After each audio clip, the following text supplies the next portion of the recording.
Hello বন্ধুরা, দেখো সকাল সকাল পুষ্পবাটা গুছিয়ে নিয়েছি। এদিকে ফল, মিষ্টি, দুধ আর মোমবাতি, ধূপকাঠি, ফুল নিয়ে আর আমরা দুজনেও ম্যাচিং জামা কাপড় পরে রেডি হয়ে গেছি আর যাব পাশের বাড়িতেই। দেখো, আর ছেলেকে আমি দিয়ে দিচ্ছি ওর ঠাকুমার কাছে, ও ঠাকুমার কাছে গেল আর আমি ওর পুষ্পবাটাটা নিয়ে নিলাম, নিয়ে এবার চলে যাবো পুজোর বাড়িতে। আর এবার চলে এসেছি পুজোর বাড়িতে। এই জায়গায় ব্রাহ্মণও চলে এসেছিলো, গোছানো গাছানো প্রায় হয়ে গেছিলো। আমি এসে কিছুই করতে পারিনি আর আমি কিছু করতে পারতামও না আমার ছেলেকে নিয়ে।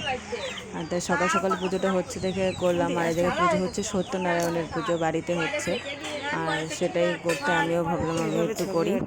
আর ওই দিদির সাথে একটু ছবি তুলে নিলাম। আর এই জায়গায় সবাই ভালো গোছানো গাছানো নিয়ে ব্যস্ত ছিল, খুবই অনেক ভালোই লাগলো।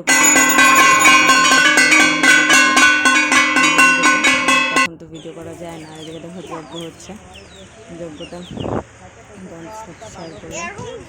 আর তারপরে আমি যজ্ঞের সময় বেশিক্ষণ থাকতে পারিনি, আমি যজ্ঞের লাস্টের দিকে এসেছি, এসে আবার একটু ফুলগুলো দেখো কত সুন্দর লাগছে, সব রকমের ফুল এক জায়গায়, খুবই সুন্দর লাগছে দেখতে। আর ঠাকুরকে ব্রাহ্মণকে দিলাম প্রণাম করে যজ্ঞের ফোঁটা নিয়ে চলে আসলাম প্রসাদ নিয়ে। আর এই যে দেখো, লাইক কমেন্ট করো, ভালো লাগলে শেয়ার করো।